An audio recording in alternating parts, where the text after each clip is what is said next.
Hello students, today we will discuss about alcohols, which is the part of organic chemistry of BSc second year, and it consists of unit number 2.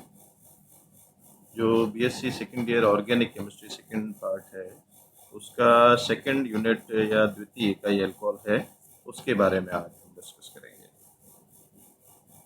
Alcohols basically way compounds हैं जिसमें alkyl समूह के साथ OH hydroxy समूह जो है वो जुड़ा होता है, वो अल्कोहल्स कहलाते हैं।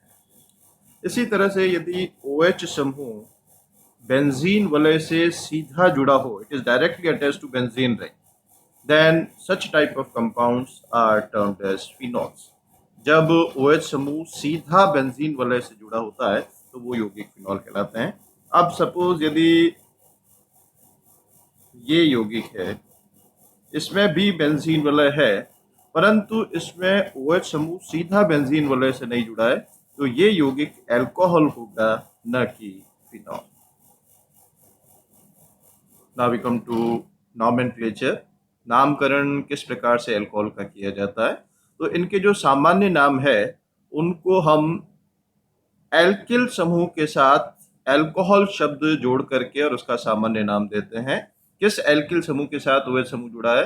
यदि मैथिल समूह के साथ जुड़ा है तो मैथिल अल्कोहल, एथिल समूह के साथ जुड़ा है तो ethyl alcohol, and so on. से फॉर एग्जांपल ये यौगिक है, इसमें OH समूह इस एल्किल समूह के साथ जुड़ा है, और ये जो एल्किल समूह है इसका नाम है तृतीयक ब्यूटिल समूह, और तृतीयक ब्यूटिल समूह के साथ OH जुड़ा, इसलिए ये यौगिक होगा तृतीयक ब्यूटिल अल्कोहल। अब तृतीयक ब्यूटिल क्यों? क्योंकि ये जो कार्बन है ये कार्बन 3 अन्य कार्बन से जुड़ा है, इसलिए ये तृतीयक कार्बन है, और कुल यौगिक में कार्बन परमाणु की संख्या 4 है, तो इसलिए ये तृतीयक ब्यूटिल या टर्शियरी ब्यूटाइल ग्रुप है, और इसके साथ अल्कोहल जुड़ा है, तो इसलिए इसका नाम होगा तृतीयक ब्यूटिल अल्कोहल। अब यदि हम IUPAC नामकरण की बात करें, जो कि हम पहले भी कई जगह डिस्कस कर चुके हैं, तो इस केस में इसका नाम होगा 2-मेथिल 2-प्रोपेनॉल, और भी जो लेटेस्ट सिस्टम है उसके अनुसार इसका नाम होगा two methyl propane two ol. Now why two methyl propane two ol? इसमें प्रिंसिपल चेन ये 3 कार्बन की होगी, और इस 3 कार्बन में हम नंबरिंग कहीं से भी कर सकते हैं, दोनों जगह से OH समूह को समान अंक मिलेगा, तो 1 2 3 3 कार्बन की प्रिंसिपल चेन है, और कार्बन नंबर 2 पर एक मेथिल प्रतिस्थापी के रूप में जुड़ा है, तो 2-मेथिल। फिर 3 कार्बन की चेन है, कार्बन नंबर 2 पर ही ये OH समूह जुड़ा है, तो prop plus an plus ol, और ऑल की पोजीशन क्या है? 2, तो 2-मेथिल प्रोपेन 2-ऑल इसका IUPAC नाम होगा। अब ये हम लें, इसमें एथिल समूह के साथ OH समूह जुड़ा हुआ है, तो इसलिए इसका नाम होगा एथिल अल्कोहल। और IUPAC नामकरण में 2 कार्बन की चेन है, सेचुरेटेड है, और अल्कोहल समूह जुड़ा है, तो eth plus an plus ol ethanol.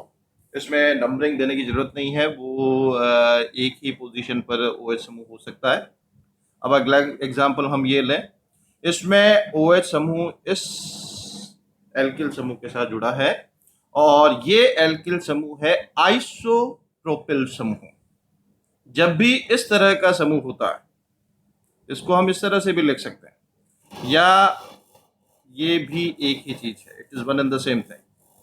तो जब भी इस तरह का समूह जुड़ा होता है तो हम प्रीफिक्स आइसो का प्रयोग करते हैं, और कुल कार्बन की संख्या 3 है, तो इसलिए ये आइसोप्रोपिल समूह है, और OH समूह से जुड़ा है, तो इसलिए इसका कॉमन नेम होगा आइसोप्रोपिल अल्कोहल।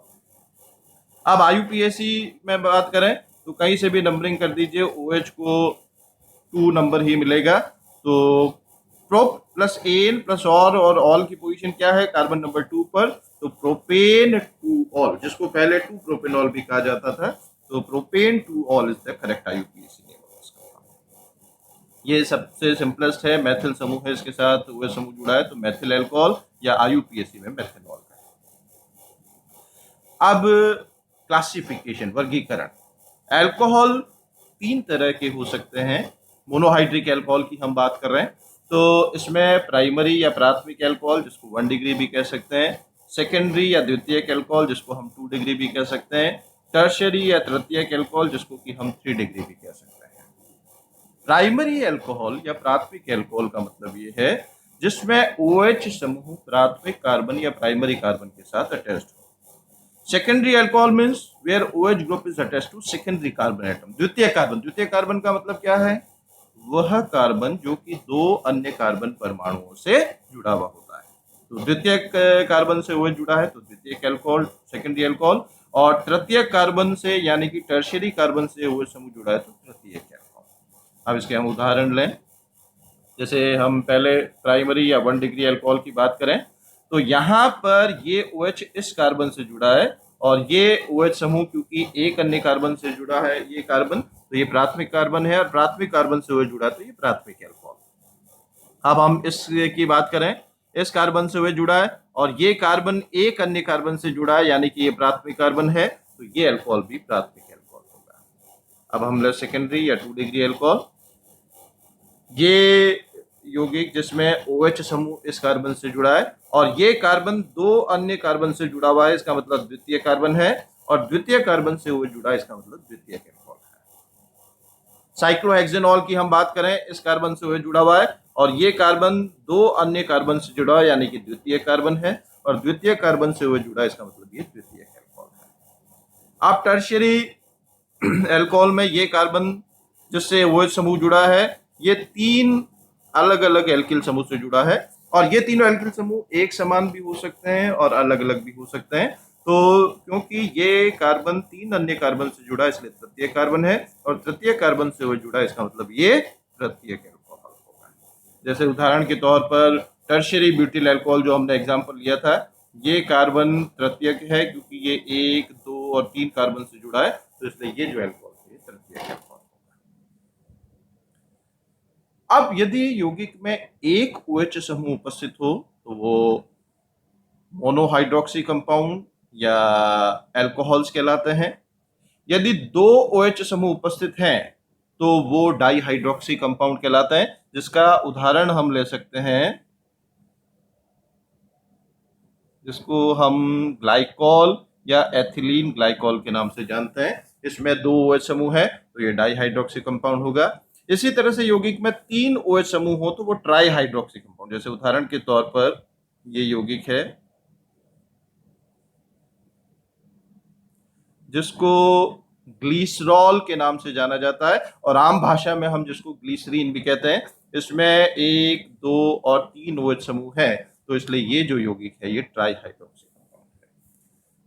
मोनोहाइड्रोक्सी, डाइहाइड्रोक्सी, ट्राइहाइड्रोक्सी कंपाउंड्स की प्रॉपर्टीज लगभग एक समान होती हैं और उसमें किस तरह के अल्कोहल, प्राइमरी, सेकेंडरी, टर्शियरी किस तरह के अल्कोहल हैं उसके आधार पर वे अपने गुण दर्शाते हैं, प्रॉपर्टीज शो करते हैं। Now we come to physical properties of alcohol. Alcohol किस प्रकार के भौतिक गुण दर्शाते हैं? एलिफेटिक अल्कोहल्स और जो लोअर एरोमेटिक अल्कोहल्स होते हैं वो कमरे के ताप पर द्रव अवस्था में होते हैं, लिक्विड फॉर्म में होते हैं, जबकि हाईली ब्रांच्ड अल्कोहल, अत्यधिक शाखित अल्कोहल जिसमें कार्बन परमाणु की संख्या 12 या उससे ज्यादा होती है, 12 और more carbon, they are solid nature, वो ठोस अवस्था में होते हैं। Now boiling point. Boiling point या क्वथनांक जो अल्कोहल का होता है वो उनके लगभग समान आणविक सूत्र वाले या अणुभार वाले जो एल्केन होते हैं और हेलो एल्केन्स होते हैं उनकी अपेक्षा अधिक होता है। सामान्यतया किसी भी यौगिक के भौतिक गुण उस यौगिक के अणुभार, मॉलिक्यूलर वेट पर निर्भर करते हैं और मॉलिक्यूलर वेट यदि लगभग समान हो तो उनके गुण भी लगभग समान होते हैं, भौतिक गुण। परंतु यदि हम क्वथनांक की बात करें तो अल्कोहल का जो क्वथनांक है उनके समान अणुभार वाले एल्केन और एल्किल क्लोराइड की अपेक्षा अधिक होता है और उसका मुख्य कारण है इंटरमॉलिक्यूलर हाइड्रोजन बॉन्ड, उनमें अंतरा अणुक हाइड्रोजन बंध उपस्थित होता है, जैसा कि इस चित्र में दर्शाया गया है। एल्कोहल ROH, ये संरचना है ROH। अब इसमें क्योंकि ऑक्सीजन की विद्युत ऋणात्मकता हाइड्रोजन की अपेक्षा अधिक है, तो उसमें जो ऑक्सीजन हाइड्रोजन के मध्य बंध होगा वो ध्रुवीय प्रवृत्ति का होगा, जिसमें ऑक्सीजन पर आंशिक ऋणावेश और हाइड्रोजन पर आंशिक धन आवेश आ जाता है। तो इस प्रकार का ध्रुवीय बंध अल्कोहल में ऑक्सीजन हाइड्रोजन के बीच में होता है। जितने भी अल्कोहल अणु हैं उनमें इस प्रकार का ध्रुवीकरण होता है। तो अब क्या होगा, ये नेगेटिव ऑक्सीजन, ये पॉजिटिव हाइड्रोजन, ये विद्युत आकर्षण बल से जुड़ जाते हैं। ये नेगेटिव, ये पॉजिटिव विद्युत आकर्षण बल से जुड़ जाते हैं। तो इस प्रकार से कई सारे अणुओं का संगुणन हो जाता है, एसोसिएशन हो जाता है हाइड्रोजन बंध के कारण।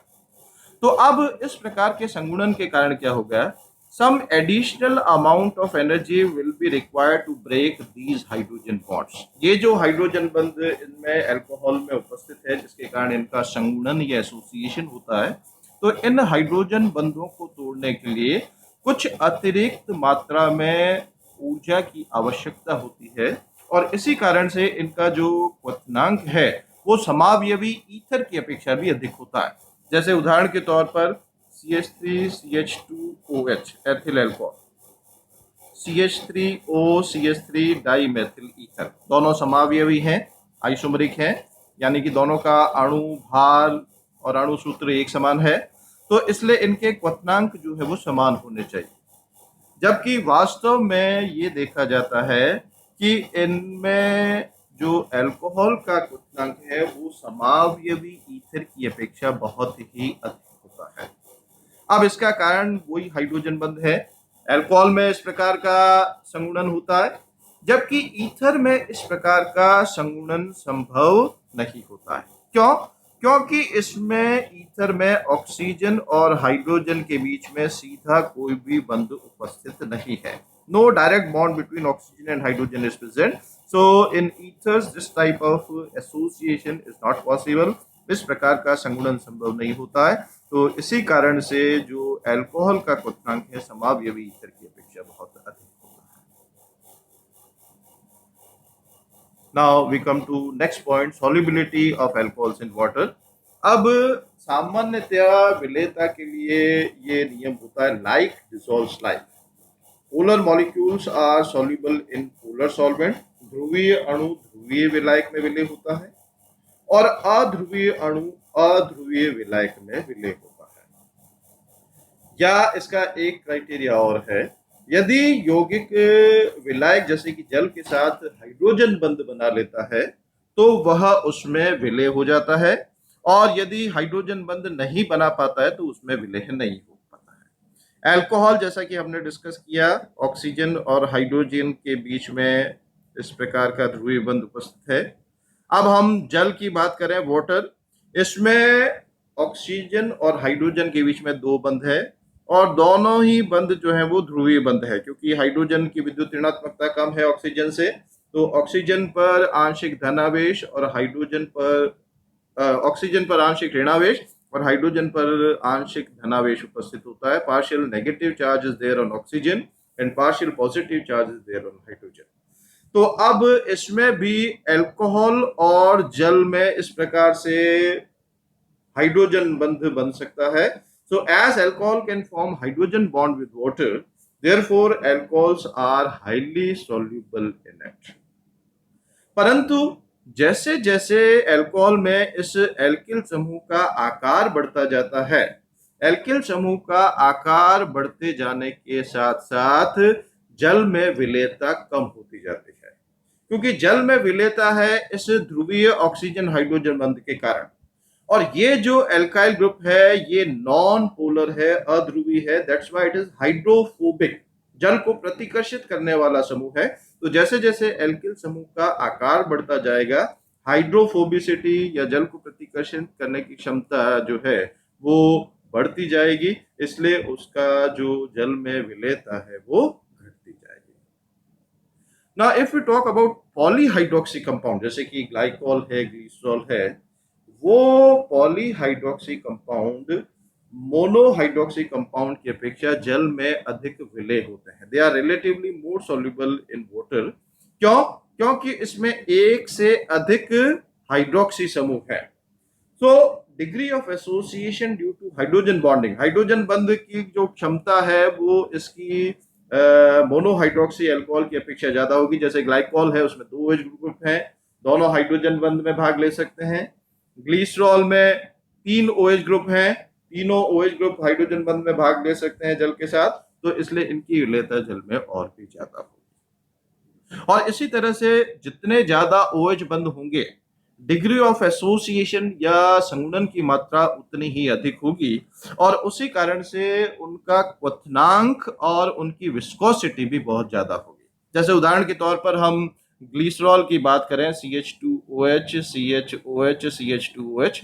इस ग्लिसरॉल में क्योंकि 3 OH ग्रुप हैं और तीनों OH ग्रुप जो है वो हाइड्रोजन बंध में भाग ले सकते हैं, तो इसलिए इस ग्लिसरॉल का जो बॉइलिंग टेम्परेचर या क्वथनांक का मान है वो काफी अधिक होता है, और इनकी विस्कोसिटी का मान भी बहुत अधिक होता है। यदि प्योर ग्लिसरीन आप मार्केट से लाते हैं, देखते हैं, it is a highly viscous liquid. और यदि हम melting point, boiling point apparatus जो हम काम में लेते हैं, इसमें फिल्स ट्यूब में जो सॉल्यूशन नॉर्मली लिया जाता है वो ग्लिसरॉल लिया जाता है। और उसका कारण क्या है? क्योंकि ग्लिसरॉल का जो क्वथनांक है, बॉइलिंग टेम्परेचर है, वो काफी अधिक होता है। Now next is preparation of alcohols. ये प्रिपरेशन पार्ट अब हम नेक्स्ट पार्ट में डिस्कस करेंगे। Thank you.